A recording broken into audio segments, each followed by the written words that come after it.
Erev Tov Lekoulam. À la question de savoir est-ce qu'on allait étudier Vaïkra, la parasha de Vaïkra ou la parasha de Zachor, eh bien, la décision a été prise peut-être parce que la lecture de la parasha de Vaïkra est une mitzvah des Rabbanan, alors que la lecture de la parasha de Zachor est une mitzvah des Oraïta. Et donc peut-être que c'est ça qui a fait pencher la balance, je ne sais pas. En tout cas, parasha de Zachor, aussi surprenant que ça, c'est vrai que c'est une mitzvah particulière, mitzvah des Oraïta, on va rentrer dedans, mais elle s'inscrit aussi dans un autre groupe de parachiotes en fait. Puisque on lit Parashat Zachor, certes, juste avant Purim, on va voir, se rappeler de ce que nous a fait Amalek, Aman, Purim, ok. Mais la Parashat Zachor fait partie d'un complexe de 4 parachiotes qui s'appellent les 4 parachiotes. Et en vérité, ces 4 parachiotes ne sont pas en préparation à Purim, mais sont en préparation à Pessah. Ce qui fait que Parashat Zachor, en vrai, est en préparation à Pessah. Bien qu'on va la lire juste avant Purim et qu'on comprend très bien le lien entre elle et Purim. Mais en fait, si on veut comprendre profondément qu'est-ce que c'est que cette Parashat Zachor, il faut la replacer dans son contexte.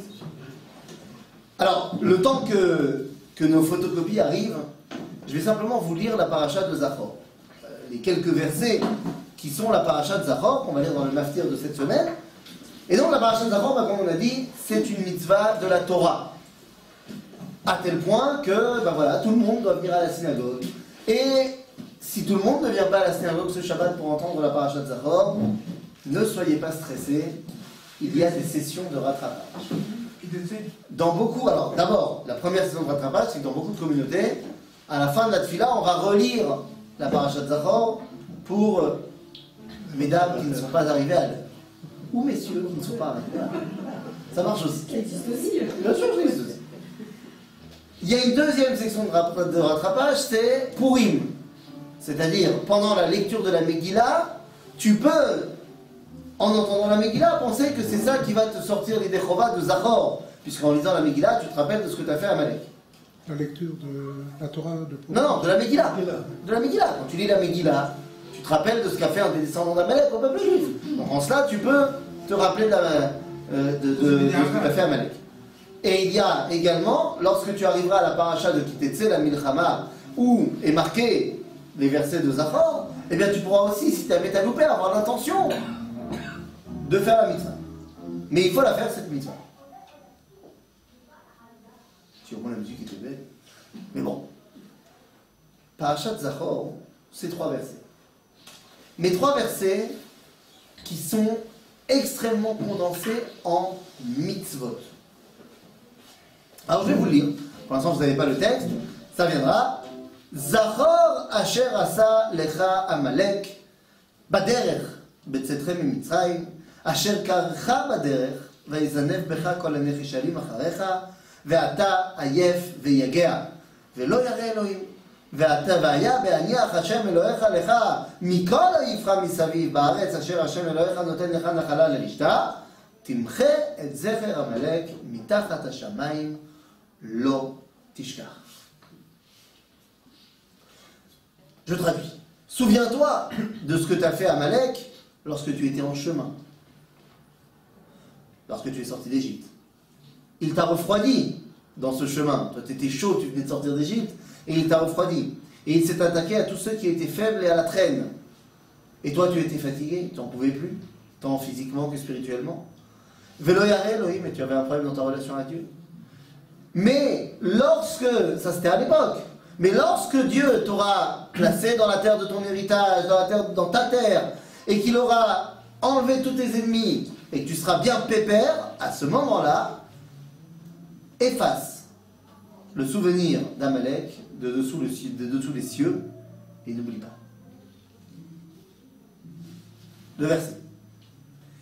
Il y a plusieurs choses dans ce verset qu'il faut tout de suite mettre en place, mais c'est pas de ça qu'on va parler en profondeur, mais pourtant qu'il faut dire. Amalek, il y a la dimension de lecture qui est liée au midot, c'est-à-dire, on va te dire qu'Amalek, c'est ce que disent en général les Maalei HaMussar, Rabbi Israël Salanter, que Amalek c'est Gematria Safek. Et que donc Amalek, en fait, c'est à chaque fois que tu as un doute dans ta relation avec Dieu, machin, c'est Amalek. D'ailleurs, la première fois qu'il apparaît Amalek, va y avoir Amalek, c'est lorsqu'on vient de dire la phrase Haye Hashem Bekirbenu Imaim. Est-ce que Dieu il est là ou il n'est pas là? Donc on a eu le doute, va y avoir Amalek.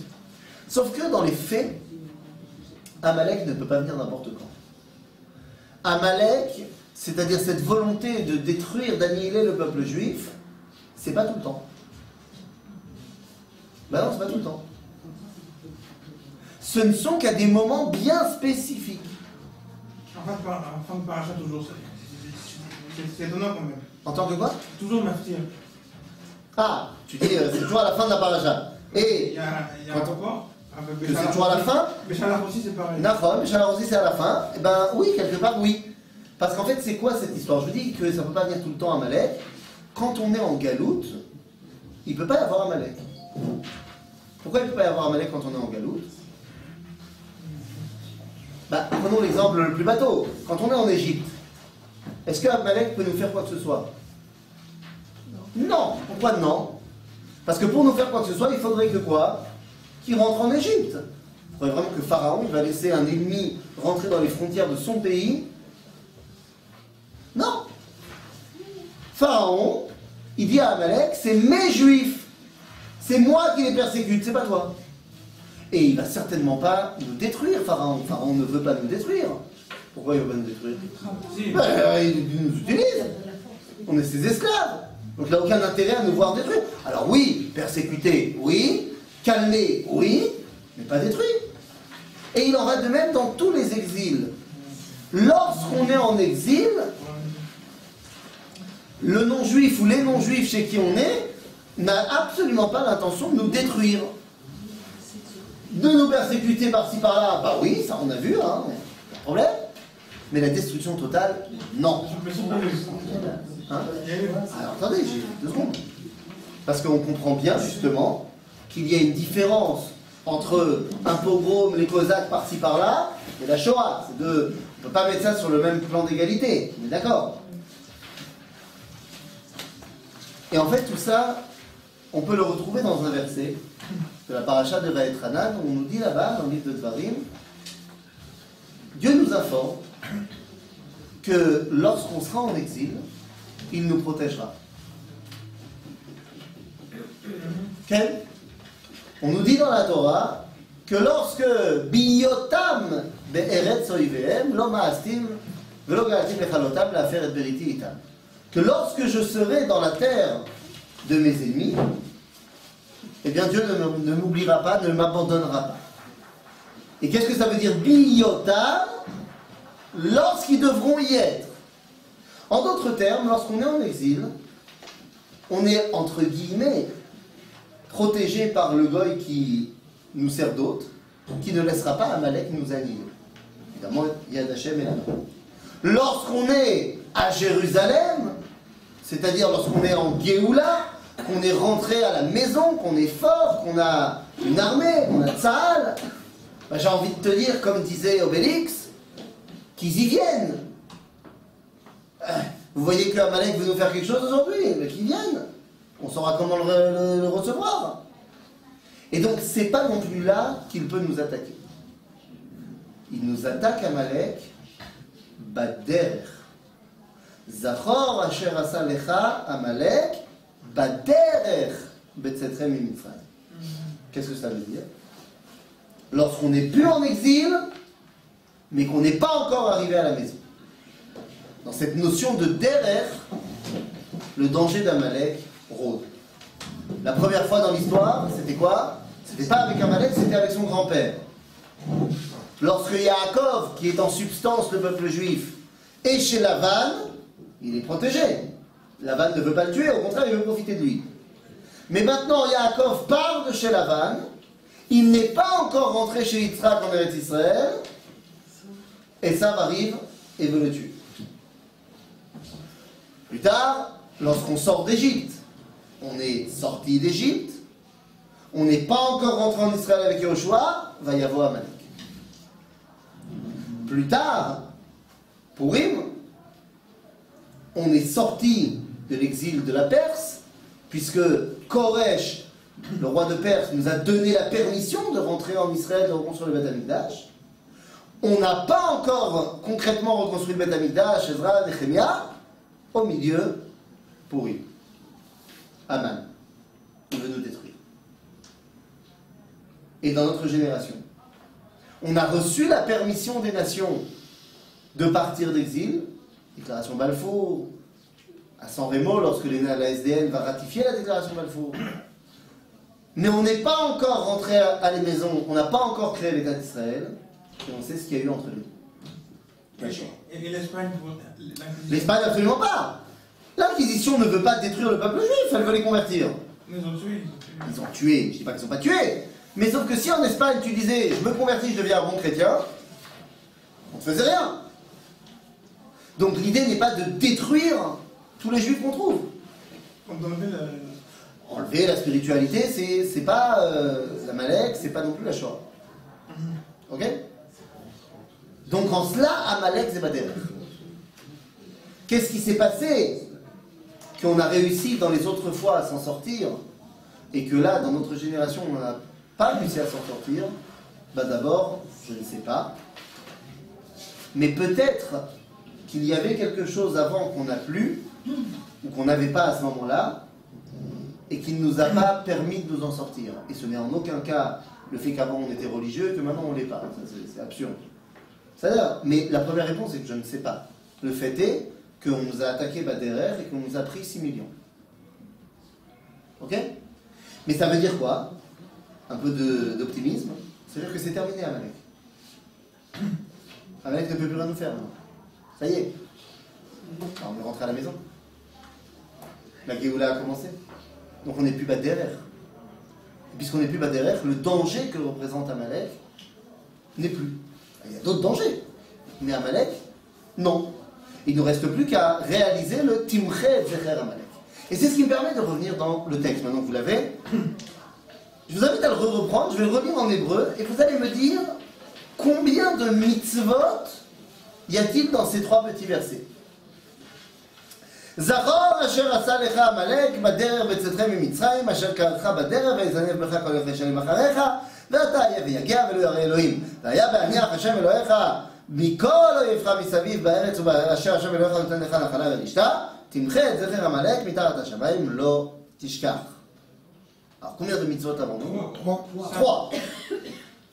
Une qui est meod très spécifique à un moment donné, qui s'appelle Timche et Zecher Amalek. Ça ne peut se faire que lorsqu'on est revenu en Israël. On dira le Rambam dans Ilchot Melachim, chapitre 5, qu'on a reçu 3 mitzvot quand on rentre en Israël. C'est mettre un roi, détruire Amalek et faire le Beth Amikdash.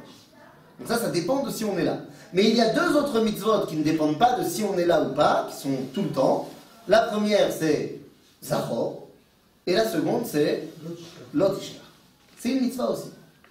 Et c'est là que c'est un problème. C'est là que c'est un problème parce que si on me dit que ce sont des mitzvot, ben une mitzvot, j'ai besoin de la quantifier. J'ai besoin qu'on me donne des halachot pour savoir comment faire la mitzvah. Si je vous dis, il y a une mitzvah de l'iskor et à Shabbat. Zachor et Yom Shabbat, comment on fait? On fait kiddush. C'est concret. Tarles. Et il y a une mitzvah de Shamor et Yom HaShabbat, c'est-à-dire de ne pas faire plein de choses. Là aussi, c'est très concret. Comment tu fais pour ne pas transgresser Shabbat? Ben, dans la liste, 39 travaux, il y a là, je fais pas ça. Pas shoot. L'otirtzach. C'est facile. Comment je fais l'otirtzach? Ben, je tue pas. Pas shoot. Mais comment je fais l'otishkar? Ça, c'est pas clair. Le Rambam, dans le Sefer HaMitzvot, lorsqu'il fait le décompte des mitzvot, eh bien, il va nous poser ce problème-là. Il va nous dire, dans la source numéro 2, Tzivouy, shenitztavenu lizkor et asher asa lanu Amalek, cet ordre qu'on a de se rappeler ce que nous a fait Amalek, chez Kadam Otanu Barak, qui nous a précédé en faisant le mal, chez Nehemar, alors comment on fait? Chez Nomar et ze bechol zman vezman, veneorer et anefashot bidvarim meilachem bo. Il faut qu'on le dise et le redise dans chaque génération pour qu'on se rappelle qu'on a envie de l'éclater. C'est-à-dire, שנקרא את בני האדם לשונאו, כדי שלא יישכח הדבר, ולא תחל השנאתו, ולא תימעט בנפשו במשך הזמן הזה, וזה אמרו יתעלה, זכור אשר עשה לך עמלק. Et donc le Rambam קובע, en disant ולשון ספרי, זכור את אשר עשה לך עמלק בפה. On peut traduire pour les auditeurs? Oui. On demande de traduire pour les auditeurs de par-delà les mers, qui ne comprendraient pas encore le juif. Donc, traduisons. Cet ordre qu'on a reçu de se rappeler de ce que nous a fait Amalek, il faut le redire dans chaque génération. Pourquoi?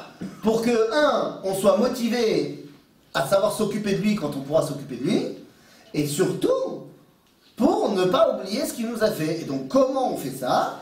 Bapé, c'est-à-dire avec la bouche. Concrètement, on lit la paracha de Zachor. C'est facile. On lit la paracha de Zachor. Ou alors on a loupé, on lit la Megillah. Ou alors on a loupé, et donc on va lire la paracha de Kitetse, on pensera à ça. Mais le problème, c'est que le Rambam termine en disant Lotishkar, la mitzvah de Lotishkar, ça se passe balev. Et c'est encore moins clair. Parce que je ne savais pas comment on fait l'otishkar, et maintenant je sais encore moins comment on fait l'otishkar. Ça veut dire quoi, balev? Dans le cœur. Qu'est-ce que ça veut dire concrètement? C'est une mitzvah, j'ai besoin d'être concret. D'ailleurs, balev, quand ça se passe là, je comprends. Parce que je suis conscient quand je fais une mitzvah. Balev. Il y a plein de choses qui se passent dans notre cœur, on n'est pas conscient. Moi j'ai un jeu très souvent que je fais avec mes enfants petits. C'est, je veux entendre ton cœur. Donc, qu'est-ce que je fais? Je prends ma fille de 5 ans, et je mets mon oreille sur sa poitrine, et elle me dit, alors, il dit quoi? Il dit, boum, boum, boum, boum. Elle me dit, à moi. Et donc, je me baisse, elle met ses œufs, et je lui dis quoi? Boum, boum, boum. À ce moment-là, je lui dis, viens, on va courir, on va descendre l'escalier, on remonte. Alors, on descend l'escalier, on remonte. Et je dis, attends, viens, je vais écouter ton cœur. Elle me dit, il dit quoi? Et il me dit, il dit un autre truc. Il dit boum, boum, boum, boum, boum, boum, boum. Et moi, boum, boum, boum, boum, boum. Et elle fait, on écoute le cœur. Maintenant, le problème, c'est quoi? C'est que mon cœur, il fait boum, boum, même des fois quand je ne l'écoute pas. Il fait tout le temps boum, boum. Alors, c'est vrai au niveau scientifique, cardiologique. Mais quand on transpose ça au niveau des Torah Tamidot, de ce que représente le lève, les sentiments, mais quand j'ai une réflexion sur quelque chose, c'est conscient. Quand j'ai un sentiment pour quelqu'un, c'est pas forcément conscient. Des fois, je ne suis pas conscient que je suis en train de tomber amoureux. Donc, il y a une grande différence entre ce qui se passe là et ce qui se passe là. Or, les mitzvot, c'est bien beau que ça se passe là. Mais il faut que ça se passe là d'abord. Parce que mitzvot, srichot, kavana. Eh oui. Alors kavana, je m'entends, il ne faut pas que j'ai les kavanotes du Harizal. Mais il faut que je sois conscient que l'action que je fais, c'est une mitzvah. Même si c'est pas pour ça que je le fais. Par exemple, si je te donne un chèque de 1000 € pour que demain tu ailles faire 1 heure de Bikur Cholim à Sharet Tzedek, toi tu es intéressé par les 1000 €. Tu t'en fiches d'aller faire du bien aux malades. Mais tu vas. Et tu vas et tu sais que c'est une mitzvah de faire Bikur Cholim. Tu le fais pas pour ça, toi tu fais pour les 1000 €. Mais tu es au courant. Tu sais que quand même tu es en train de faire une mitzvah qui s'appelle Bikur Cholim. Si on est payé, c'est pas une mitzvah. C'est ce que je suis en train de te dire. Même si tu es payé, si tu es conscient que en faisant ça, même si toi ce qui t'intéresse c'est le chèque, mais tu es conscient que tu es en train de faire une mitzvah. Ça s'appelle faire une mitzvah. Le malade il sait pas que tu es payé pour ça. C'est une mitzvah. Comment on est payé, qu'on ne le fait pas. Bikur Cholim, c'est une mitzvah. Oui, mais quand on est payé. Mais pourquoi tu fais Bikur Cholim? C'est pour toi ou c'est pour lui? C'est pour lui. C'est pour le malade. Oui. Donc le malade il s'en fout de savoir si t'es payé ou pas. Il y a quelqu'un qui est venu lui rendre visite et que ça lui fait plaisir. Maintenant, est-ce que toi tu as rempli la mitzvah de Bikur Cholim? Si t'es même pas au courant qu'il y a une mitzvah qui s'appelle Bikur Cholim, mais juste parce qu'on t'a donné un chèque, on t'a dit vas-y alors tu vas, non, t'as pas fait la mitzvah. Mais si tu es conscient qu'il y a une mitzvah qui s'appelle Bikur Cholim, et quand tu le fais, tu le sais que ça s'appelle une mitzvah de Bikur Cholim, sauf que toi, ce qui t'intéresse vraiment, c'est le chèque. Mais comme tu es quand même conscient que tu fais une mitzvah, c'est compté comme une mitzvah. C'est certainement pas aussi bien que si tu le faisais de manière altruiste, tu veux. Mais c'est une mitzvah, parce que tu es conscient que c'est une mitzvah. Mais si tu n'es pas conscient, tu n'es pas conscient. Mitzvot, c'est Chod Kavana. Et c'est pour ça que je vous ai amené ici dans la source numéro 3, un exemple. Adam Akore Torah, le parashat Vaetranan. Le mec, il est en train d'étudier la Torah. Et dans la parashat Vaetranan, il est arrivé à la parashat Vaetranan. Et dans la parashat Vaetranan, Sheba Nirteva, parashat Shema. Il y a le Shema là-bas. Et donc, il est en train de passer dessus. Il dit, Shema Israël, Hashem Echad, Hafta, il dit le Shema. Et Veigia Zman Kriyat Shema. Et pouf, il se trouve que c'est bidiouk le moment de dire le Shema. Est-ce que ça lui est compté comme la mitzvah de Kriyat Shema? Ben ça dépend. Et on te dit, In kiven libo lekayem mitzvah Kriyat Shema, yatsa yedei chovato. Veim lo, veim המשיך לקרוא כדרכו, בלא שהתכוון, אז זה לא מצווה. לא יצא ידי חובתו. C'est-à-dire, si au moment où j'arrive au schéma, j'ai ma montre qui sonne parce que t'as mis, j'ai une alarme, Zman Kriyat Shema, et que donc je lui dis, ah, tiens, je vais faire d'une pierre deux coups. Eh ben oui, j'ai fait ma mitzvah Kriyat Shema. Mais si j'avais pas l'intention, et pour moi j'étais juste en train d'étudier la Torah, c'est pas mitzvah Kriyat Shema. Donc il devient évident par là que les mitzvot, elles ont besoin d'une kavana. Ok? Alors oui, les mitzvot ont besoin d'une kavana, sauf une. Il y a une mitzvah des 613 mitzvot que je ne peux faire que sans kavana. Que si j'ai mis la kavana, je ne peux plus faire la mitzvah.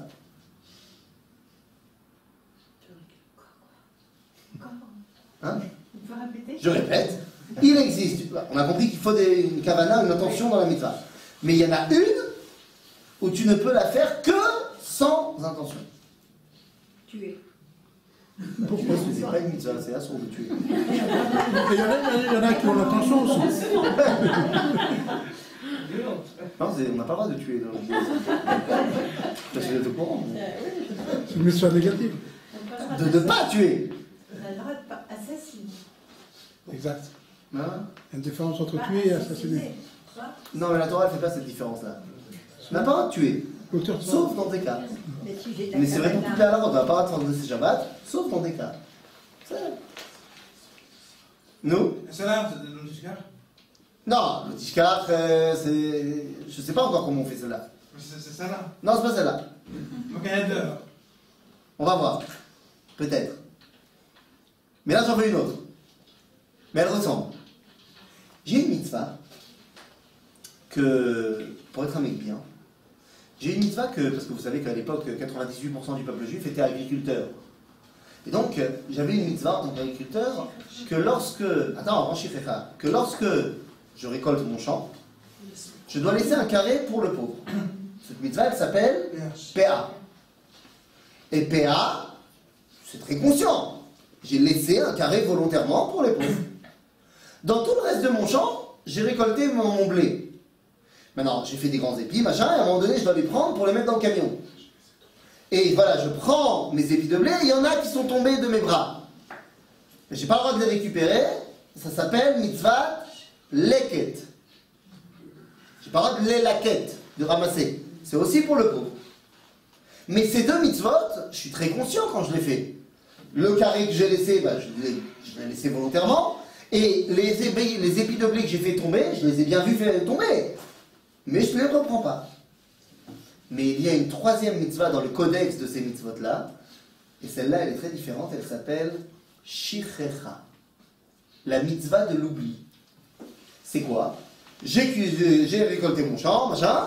J'ai fait des épis de blé un peu partout. J'ai laissé mon carré pour les pauvres. Et une des meules de foin, de blé, je sais pas quoi, qu'on fait, des épis que j'ai mis, il se trouve que comme j'ai un grand champ, j'ai un arbre en plein milieu du champ, et j'ai un des grands épis qui est derrière l'arbre, que j'ai préparé, que je dois remettre dans le camion. Mais j'étais en train de ramasser les épis de blé, j'ai mis dans le camion, j'ai reçu un appel de ma femme et tout, machin, hein. Kitsour, je suis parti dans le camion, et j'ai oublié l'épi qui était derrière l'arbre. Je ne l'ai pas vu, j'ai oublié. Et je suis parti. Alors vous comprenez que je ne peux pas faire ça volontairement. Parce que si c'est volontaire, j'ai pas oublié. Et ça s'appelle plus mitzvah tzirera, ça s'appelle mitzvah tzedaka. Mais c'est pas la même chose. Et qu'est-ce que c'est cette mitzvah? Eh bien, si je m'en rappelle, et je dis bien si, je suis en chemin vers la maison et je me rappelle, ah, j'ai oublié mes pieds derrière l'arbre. J'ai pas envie d'aller les chercher. Seulement, c'est bien, j'ai bien dit si. Parce que j'aurais fait la mitzvah même si je m'en rappelle pas. Le pauvre, il est venu, il a récupéré les pieds derrière l'arbre, il est content. Et peut-être qu'il va me le dire 2 semaines plus tard. Tu sais, au fait, quand je suis venu dans ton champ, vraiment merci pour les pieds derrière l'arbre. J'ai fait la mitzvah de Shirecha. Et cette mitzvah, je ne peux pas la faire en ayant une intention. Et là-dessus, donc, bon, le verset, je vous ai amené le verset dans la source numéro 4, qui dit Tzor tzircha basadeh veshacharta omer basadeh lo tashuv lekarto lager layatom velalmana yeh leman yivarcha Hashem Elohecha bechol maaseh yadecha. Et bien là-dessus, la Tosefta, Midrash Tanaï, dans la Mishnah, dans la Masachet de Péa, nous raconte une histoire pour qu'on comprenne ça un peu mieux. Il nous dit Maaseh bechassid echad. Chassid, c'est pas de la chassidoute du Baal Shem Tov. C'est chassid de l'époque de la Mishnah, c'est-à-dire quelqu'un qui fait plus que la halacha. Maaseh bechassid echad sheshachach omer betor sadeh. Ah, on raconte l'histoire d'un mec qui a oublié une partie de sa récolte. Ve'amar livno. Il a dit à son fils, Tse ve'akrev elai par le'ola ou par l'ishlamim. Va me préparer un bœuf pour faire un sacrifice de Ola et un bœuf pour faire un sacrifice de Shlamim. Je ne sais pas combien ça coûte une vache, mais c'est cher, quoi. C'est beaucoup d'argent. Et il dit, on va faire 2 sacrifices tellement je suis content. Un que pour Dieu, Ola, et un Shlamim, ce soir c'est soirée steak Bigdusha. Ça là, Shlamim, c'est je mange Bakodesh. Il a fait. Et là, son fils, il lui dit, Amarlo, Abba. Ma raïta lismoar besimchat mitzvah zo, mikol mitzvot shebatora. Là, tu as l'air super heureux, tu es prêt à dépenser une fortune pour remercier Dieu de t'avoir permis de faire cette mitzvah. Pourquoi cette mitzvah te rend si joyeuse, alors que je t'ai vu faire Shabbat la semaine dernière, ça n'a pas fait grand-chose. Réponse du papa. Kol mitzvot shebatora. Amarlo, kol mitzvot shebatora natan lanu amakom ledaatenu. Toutes les mitzvot qu'on fait, on les fait en connaissance de cause, consciemment. Zo shelo ledaatenu, celle-là on n'a pas fait consciemment. Chez ilu lo aya berzon nifne amakom, berzon nifne amakom lo ba mitzvah zo liyadenu. Il dit, toutes les mitzvot quand je les fais consciemment, qui décide de les faire? Moi, mon libre arbitre. Peut-être que c'était pas le projet divin que je fasse cette mitzvah-là. J'en sais rien. Mais comme j'ai un libre arbitre, j'ai décidé de la faire. Donc peut-être que je suis en désaccord avec Dieu, même en ayant fait une mitzvah. Je ne peux pas savoir. Mais celle-là, puisque je ne suis pas conscient, et que Dieu m'a fait quand même la réaliser, c'est la preuve qu'il voulait que je la fasse. Donc ça veut dire quoi? Ça veut dire que si le mec il a oublié, il n'est pas conscient quand il a fait la mitzvah. Et donc c'est la preuve que s'il l'a fait quand même, c'est que Dieu il voulait vraiment qu'il la fasse. Et donc ça me met directement en lien avec Akadosh Baruch Hu, c'est pour ça que je suis tellement content. Et Advarim em kal vachomer, que si je reçois un salaire pour une mitzvah que j'étais pas conscient et que j'ai fait quand même, a fortiori, quand maintenant je vais être conscient de toutes les autres mitzvahs que je vais faire. Ok, donc la mitzvah de Shirecha, c'est pour me rattacher à quelque chose qui ne se trouve pas là-dedans. Ok. C'est pas encore... Oui. C'est juste, comment on peut faire une mitzvah qui n'est pas en accord avec quoi, par exemple? Non, toutes les mitzvot, c'est Dieu qui m'a demandé de les faire. Oui. Mais qu'est-ce que je connais, moi, du plan général de Dieu dans l'univers? Peut-être qu'il avait dit, c'est mieux que cette personne-là, à ce moment-là, pour des raisons qui ne sont pas la halakha. Mais moi, Dieu, il a ses plans cosmiques. Une mitzvah, normalement, c'est en accord avec... La mitzvah, c'est la volonté de Dieu. Oui. D'accord. Mais peut-être que pour X raisons, il n'a pas envie que moi, demain, je me lève à la tefila. J'en sais rien. C'est pas la halakha. La halakha, il faut se lever à la tefila. Mais peut-être que Dieu, il a ses plans à lui. On a déjà vu que Dieu, il fait ce qu'il veut et qu'il des fois, il fait des trucs qui ne sont pas en accord avec la halakha. Ça lui est déjà arrivé à faire ça à Dieu? Oui, mais c'est pas ça la question. Je dis juste que lorsque moi, demain matin, je me lève et que je décide d'aller à la Sina, peut-être que ça ne correspond pas à ce que maintenant Dieu il avait prévu dans son plan général. Ah, ce qu'il avait prévu. C'est tout ce que je dis. Pas en accord. Non, non, bien sûr, moi je fais parce que j'ai décidé de faire ce que la halakha m'a demandé de faire. Mais je dis peut-être que c'est pas exactement en osmose avec le plan global de l'univers. Alors que l'inverse, quand je ne fais pas attention, mais que je fais quand même, c'est que c'est Dieu qui a voulu que je fasse. Ok? Mais ce qui n'est pas très clair, c'est que, bon, bah, c'est très bien, mais c'est bien pour le pauvre. La mitzvah de Shirecha, ça lui profite à lui. Est-ce que ça me profite à moi? Les autres mitzvot que je fais, elles me profitent à moi aussi. Parce que je suis conscient que je le fais. Et donc, nous dit ici le Sefer HaChinuch, qui essaye de donner le ta'am des mitzvot, le goût des mitzvot, il dit comme ça. שהצטווינו שכשנשכח אומר בשדה להניח שם, לא נשוב לקחתו כשידוע אלינו הדבר, ועל זה נאמר, ושכחת אומר בשדה להגיע לעתו ולמנהיית, כלומר, הם יכרו שם להם. Donc ça, il revient sur la mitzvah, il nous dit משורשי המצווה. Voilà les racines de cette mitzvah. לפי שהעניים והאביונים, בחטאם בעוונותם תלויים עיניהם על התבואות, והם רואים את בעלי השדות מעלימים עלומים בתוך השדה, כברכת השם אשר נתן להם, les pauvres, c'est en deux mots, hein. Les pauvres, ils sont dépendants de ce que Hachem va donner comme bracha dans le champ. Et ils regardent quand le propriétaire du champ il fait sa récolte. Tu vois pas qu'il y a tous les pauvres qui sont de l'autre côté de la barrière, de la clôture, et qui, pourvu qu'il nous laisse une grande paix, pourvu qu'il fasse tomber plein d'épis. Ils sont dépendants de ça, les pauvres. Mais le Baal Hassadé, il dit, parce que les pauvres ils disent, donc j'espère qu'il va me donner, mais le Baal Hassadé, lui, il s'en fiche. Et la reine, כשיהיה מקרה שישכח בעל השדה, גם יש בזה תועלת לבעל השדה.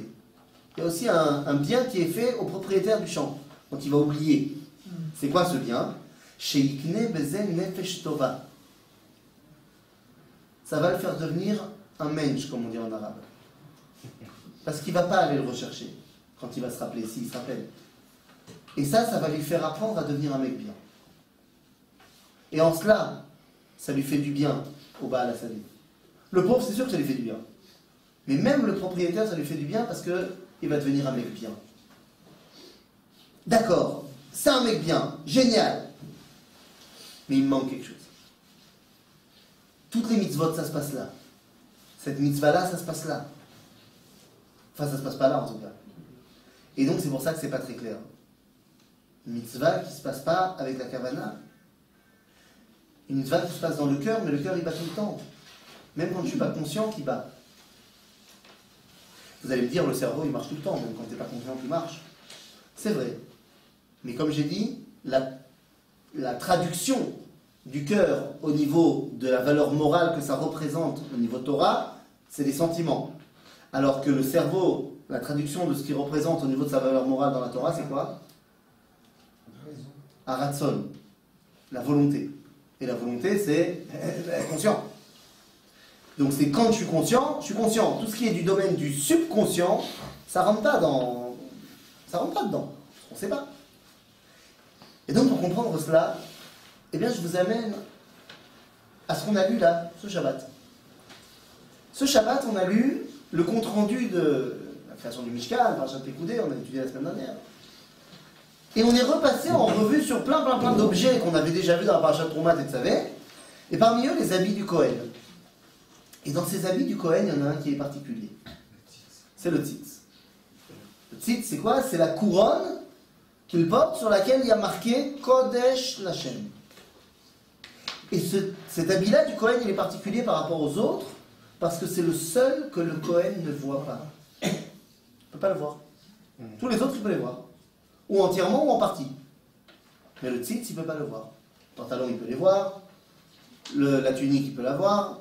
La ceinture, il peut la voir. Le me'il, il peut le voir. Le gilet éphod, il peut le voir. Le choshen, il peut le voir. Même le turban, il peut le voir parce que ça pend comme les tefilin. Mais le tzitz, il ne peut pas le voir. Mais ça ne me dérange pas. Ce qui me dérange, c'est dans le verset qui nous parle du tzitz, il y a une phrase qui est un mensonge. C'est quoi? לא בדיוק, regarde. ועשית ציץ זהב טהור, פיתחת עליו פיתוחי חותם, קודש לשם, ושמת אותו על פתיל תכלת, donc ça c'est comment on crée, והיה לה מצנפת, on met sur le turban, comme ça sur le front, על פני המצנפת יהיה, והיה על מצח הארון, ונשא הארון את ארון הקודשים אשר הקדישו בני ישראל, Et là, ça me dérange. Ve'aya al mitzro tamid. Les ratzon, les haem, les fnei Hashem. Et pourquoi ça me dérange? Parce que c'est pas vrai. Ve'aya al mitzro tamid, il sera tout le temps sur son front.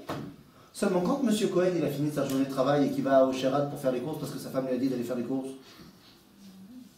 mais il a plus son tzitz. Parce qu'il n'a pas le droit de se balader avec ses habits de Keuna à l'extérieur du Beth Amikdash.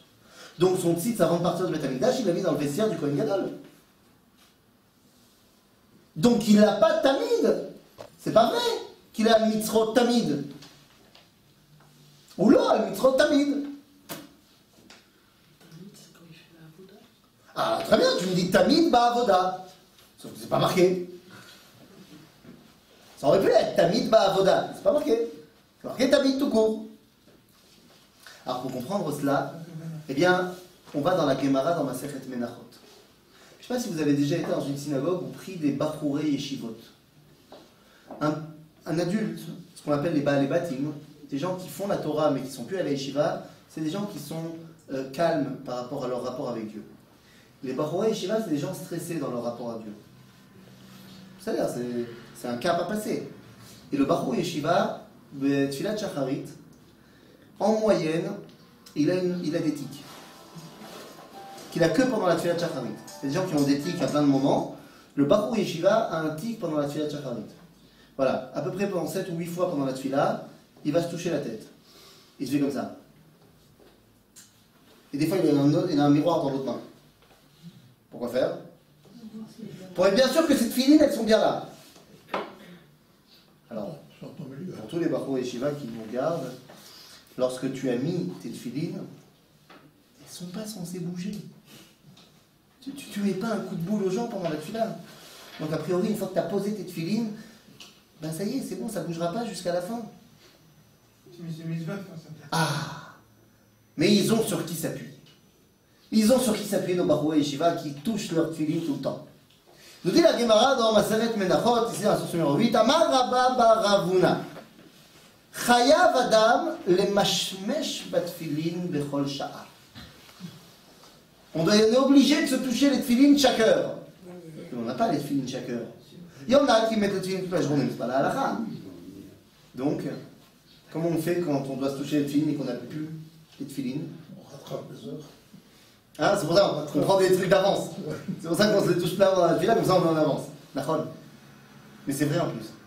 C'est-à-dire, je m'habitue pendant que j'ai la tfila à bien être conscient que j'ai mes tfilines sur la tête, pour que lorsque je les aurai plus, Je me rappelle. pas je me rappelle. Je les sens. Je les ai. Même quand je les ai pas. Je les ai. Pas je me rappelle. Je me rappelle, c'est quand je les ai. Mais même quand je les ai pas, je les ai. Et nous dit Agmara, Kalvachomer mitzitz. On apprend ça du tzitz. Que le tzitz, il y a marqué qu'il est sur le front de Aaron Tamid alors que c'est pas vrai. Et que dans le tzitz, il y a marqué qu'une fois le nom de Dieu, Kodesh Lachem, alors que dans les tfilines, il y a marqué plein de fois le nom de Dieu. Donc à la Chat Kama Vechama, s'il doit être al mitzrot Tamid chez Aaron, et bien les tfilines, a fortiori, ça doit être Tamid. Même quand ils y sont pas, ils y sont. Sauf que pour comprendre ça un petit peu vraiment, là pour le coup, c'est pas encore très clair. Et donc pour comprendre ça vraiment à 100%, il faut là qu'on se tourne vers la Chassidut, celle du Baal Shem Tov. Alors le Baal Shem Tov, vous avez déjà entendu parler du Baal Shem Tov? Il avait un élève qui s'appelait le Maggid de Mezerich, et c'est concrètement lui qui est le vrai fondateur du mouvement chassidique. C'est lui qui avait une dizaine d'élèves qui ont chacun formé leur cours chassidique. Parmi eux les plus connus, le Baal Tanya, l'Admor Hazaken, Rabbi Shneur Zalman de Ladi qui a formé Chabad, Rabbi Levi Yitzhak Meperditchev, Rabbi Elimelech Milijan, Noam Elimelech, des grands personnages de la Torah. Et parmi eux, il y avait un homme qui s'appelait Rabbi Israël de Rougine. Des grandes familles chassidiques, Rougine. À Rougine. Et Rougine, le Rebbe de Rougine, il avait un petit-fils, qui lui aussi était Rebbe. Alors pas de Rougine parce que c'était pas l'aîné, mais il est devenu le Rabbi de Oussiatin. Vous connaissez le Rabbi de Oussiatin? Non? Vous avez déjà entendu parler? Est-ce que vous avez entendu parler de Chaim Nachman Bialik? Ouais. Vous savez dans quelle rue il habitait à Tel Aviv? dans la rue Bialik, il est fait. On a décidé d'appeler la rue Bialik après la mort de Bialik. Mais comment ils ont décidé, les gens qui ont décidé? Parce que juste en face de Bialik, il y avait quelqu'un d'autre qui habitait. Le rabbi de Oussiatine. En face de Bialik. Pourquoi ils ont décidé d'appeler ça la rue Bialik et pas la rue Oussiatine? Je ne sais pas, peut-être que c'est plus dur à dire Oussiatine.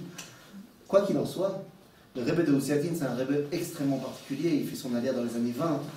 Et il est sioniste à mort. Il décide de venir habiter à Tel Aviv. Alors que tous les autres rebbeim, ils viennent à Tzfat, à Jérusalem. Lui, il vient à Tel Aviv. Et quand on lui demande, non, il n'avait pas vraiment la botte de Bnei Brak à l'époque. Et quand on lui demande pourquoi il vient à Tel Aviv, il dit parce que moi, je viens dans une ville juive. Je m'en fiche sur Shabbat, je viens d'une ville juive. Alors, il n'y a pas de mosquée, il n'y a pas d'église, mais une ville juive. À Tel Aviv. Et Kodesh Kodashim. Rebbe de Oussiatine, il fait un tiche. Vous savez, les rabbins chassidim font des tiches tous les Shabbats.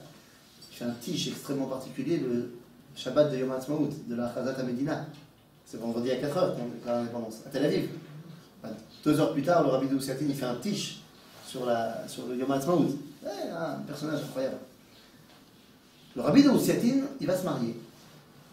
Et juste avant de passer sous la roupa, son grand-père, le rabbi de Rougine, il lui dit, mon petit, sache que ton futur beau-père, c'est un grand tzaddik.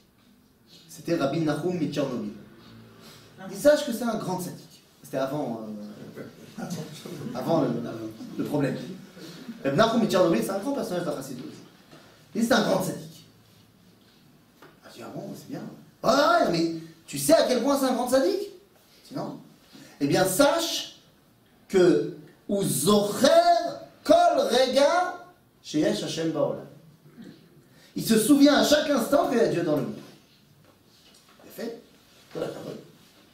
Et là, le Rouginer, il le prend par le col et il lui dit Aval anachnu bamishpuche, mais nous, dans notre famille, ou zocher, mais nous, anachnu lo shochechim.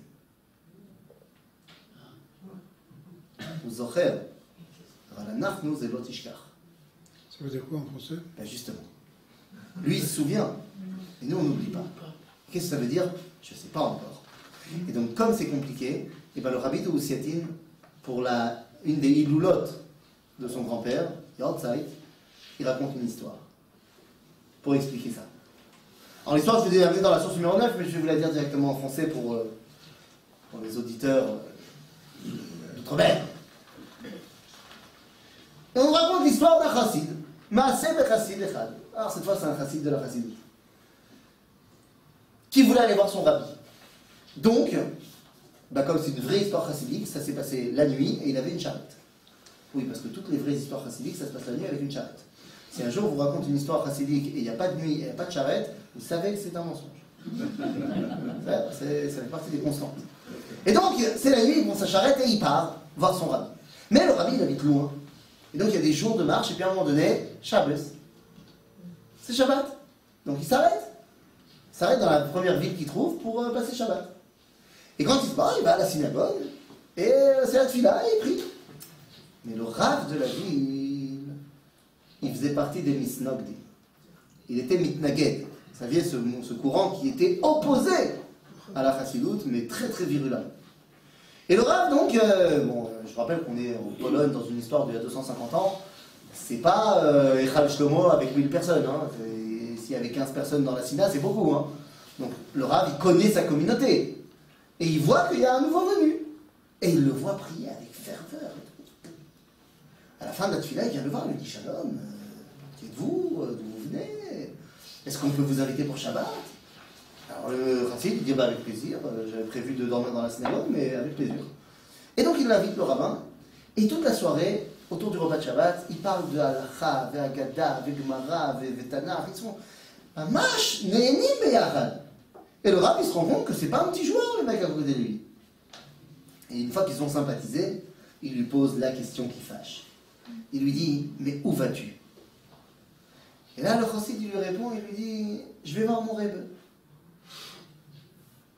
Nous, Neber. Le Rav, il le regarde et lui dit, ah, pauvre gosse. Et là, il lui dit, dis-moi, par hasard, sais pas, mais n'y aurait-il pas dans la région, pas trop loin de toi, quelqu'un de suffisamment érudit et grand en Torah pour que tu fasses de lui ton rave? Bon, de qui il parle? De lui-même. Et le chassid, il lui dit, écoute, j'aimerais bien, mais mon rabbi, c'est quand même un juif très particulier. Il dit, ah bon, pourquoi? Il dit, bah, parce que mon rabbi, il n'oublie jamais Dieu à aucun moment. À aucun moment. Et alors, le rabbi lui dit, ah ouais. Et donc les autres, ils oublient. Il dit, oui. Il dit, ah bon, tu sais que les autres, ils oublient. Genre, tu sais lire dans mes pensées. Ah oui. Ah, tu sais que moi, j'oublie, par exemple. Quand la carotte. Oui. Tu peux lire dans mes pensées. Ouais. Il dit, ok, prouve-le. Il dit, ok. Mets-moi à l'épreuve. Et là, le rabbi, le rav de la ville, il le regarde et il lui dit, très bien, tu vas me le prouver. À quoi je pense maintenant? Ah, le chassid, il le regarde, il se concentre, il réfléchit, il lui dit, là maintenant, Kvod Harav, vous pensez au Teilim, chapitre 18, Teilim 7, qui dit Shiviti Hashem lenegdi tamid. Je placerai Dieu devant moi toujours. Il dit non, je pense à un Tosfot dans ma Seret Menachot que j'ai étudié ce matin. Tu vois, tu t'es planté. Il dit, ah bon, je me suis planté? Ouais. Bémet, vous ne pensez pas maintenant à Shiviti Hashem lenegdi tamid? Vous ne pensez pas là maintenant à je placerai Dieu devant moi toujours? Non. Ah bon, vous comprenez pourquoi je vais aller voir mon rabbi alors. Lot ishkar, ça se passe pas là. Lot ishkar, c'est un tzitz qui est al mitzro shel Aaron, tamid, même quand il n'y est pas. Lot ishkar, tu n'oublieras pas, c'est shiviti Hashem lenivdi tamid. C'est je placerai Dieu devant moi toujours. Ça se passe pas là. Ça se passe là. C'est pas quelque chose que je peux te quantifier par une prière ou par une autre prière. C'est il y a Dieu, il est avec moi tout le temps. Tout le temps, tout le temps, tout le temps. Même quand j'en suis pas conscient. Et j'allais vous dire mieux que ça. Surtout quand on n'en est pas conscient. Parce que lorsqu'on en est conscient, il est là où je suis conscient qu'il est. Je fais une mitzvah consciente, avec une bracha, je mets Dieu effort, ba bracha, là, dans la mitzvah, là. Mais quand Dieu il est avec moi toujours, ben c'est même là où il n'est pas marqué. Où est-ce qu'il est, Dieu, dans la Megillat Esther?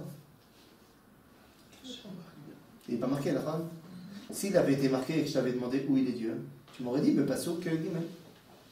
Vous avez racheté votre, peut-être. Ah, rachetez votre. Alors on te fait plein de trikim. Rachetez votre. On te dit à Meller, machin. Il n'est pas marqué. Parce que s'il avait été marqué, tu l'aurais trouvé là où il était marqué. S'il n'est pas marqué, c'est qu'il est dans toute la Megillah. Ah, il n'est pas là, non, mais il est là. C'est Shiviti Hashem lenegdi tamid. C'est la raison pour laquelle, à Purim, Shabbat Zachor étant la préparation à Purim, où on t'a dit Lot Ishkar. On t'a dit Lot Ishkar, Lot Ishkar. T'es prêt pour Purim? Lot Ishkar. Et donc à Purim, on essaie de réaliser cela. Et pour réaliser cela, eh bien on enlève pendant un temps toutes nos facultés cognitives. On enlève la raison, la réflexion, la volonté. Chayavinish nibesume bepuraya ad delo yada ben arur aman baruch mordechai. Qu'à Purim, on doit être bourré jusqu'à quoi? Jusqu'à ne plus faire la différence, c'est-à-dire jusqu'à ne plus être capable de venir raisonnablement faire la différence entre le bien, le mal, le bon, le mauvais. Est-ce que vous comprenez ce que ça veut dire? de dire qu'il n'y a pas de différence entre Arur Haman et Baruch Mordechai. À aucun moment il faut dire Arur Mordechai et Baruch Haman. Non, non, Haman est toujours Arur et Mordechai est toujours Baruch. C'est juste qu'on ne voit pas la différence entre les deux. Ça veut dire que lui c'est un serviteur d'Akadosh Baruch Hu et lui c'est un serviteur d'Akadosh Baruch Hu. Nous, mais on peut dire un truc comme ça en vrai? Quoi, on peut dire... Ah, juste avant moi, il y avait le Rav Ackerman, d'accord? Oui, le Rav Ackerman, il donne quoi avant? Alors, vous connaissez le Rav Ackerman? Non, je le prends comme exemple parce que vous le connaissez mieux. On peut dire consciemment que le Rav Ackerman, Shlita et Hitler, Zotodavar. Si tu dis ça, on va te mettre 3 claques. Et on va te dire, mais comment tu peux dire un truc comme ça? Et qu'est-ce que tu vas répondre? C'est pas de ma faute, j'étais bourré. Effectivement, tu peux pas le dire si tu es conscient. Si tu es en train de réfléchir, si tu as une raison qui te suit. Mais en vrai, on sait que tout, c'est Akadosh Baruch Hu qui gère.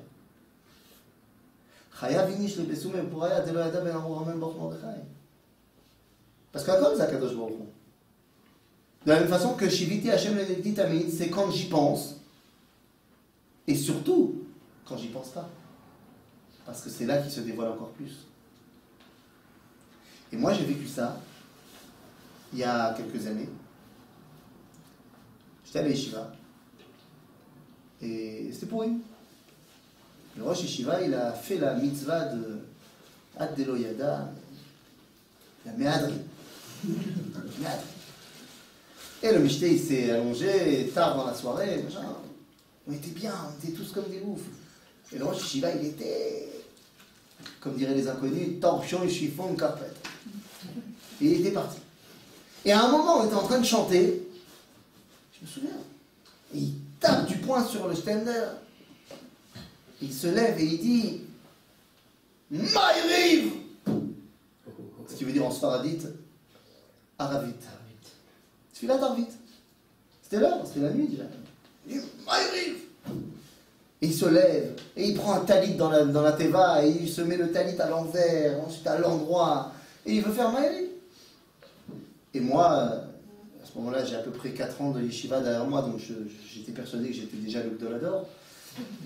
Et donc je viens le voir et je lui dis Arav, Assour. Il me dit Ma. Je dis Arav Shikor. Et le Rav est bourré. Or, Shikor, Assour lo leitpalel. Un Shikor, un mec qui est bourré, il n'a pas le droit de prier. Alors il m'a dit Toriach, prouve-le. Je dis ok, donnez-moi 5 minutes, je vais prouver. Je vais chercher le Shulchan Aruch. Je ramène le Shulchan Aruch, je l'ouvre à la page, je lui donne. Il prend le livre à l'envers, ensuite à l'endroit. Et il regarde, il y a marqué Shikor, Assour lo leitpalel. Et à ce moment-là, bon, toute la yeshiva s'est mise autour, évidemment, c'est devenu une attraction. Et à ce moment-là, il ferme le livre et il fait Oh! Il ferme le livre, il embrasse le Shulchan Aruch, il me colle le Shulchan Aruch contre moi. Il me prend comme ça et il me dit Yashoite! Je veux dire idiot! La quintette. Non. Ah, la quintette. Comme ça. Idiot! Et il me dit Mimatai Shikor Chayav Beshulchan Aruch? Depuis quand quelqu'un qui est bourré, il est tenu de respecter le Shulchan Aruch? Je suis pas tour de Kolator à Kula maintenant. Et il a commencé à Arvit, c'était le plus beau Arvit de l'univers. À ce moment-là, il était plus dans Zachor.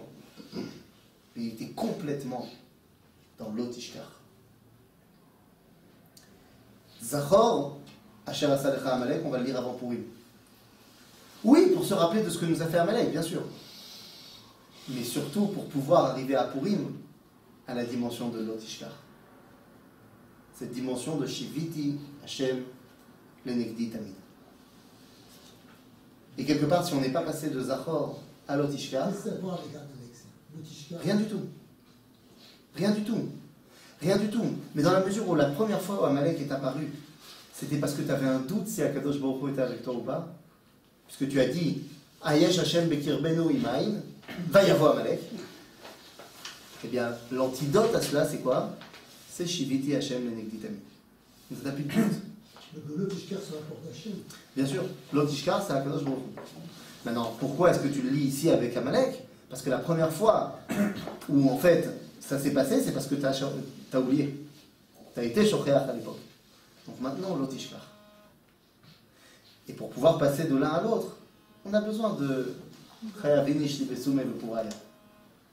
C'est que à Purim, une fois de temps en temps, Bakara. Et la reine, on peut passer de Zachor à l'Otishkar. Et de là, de Purim, on continue notre préparation à la fête de Pessah, mais ça, on verra dans les semaines qui viennent. Chazak Baruch.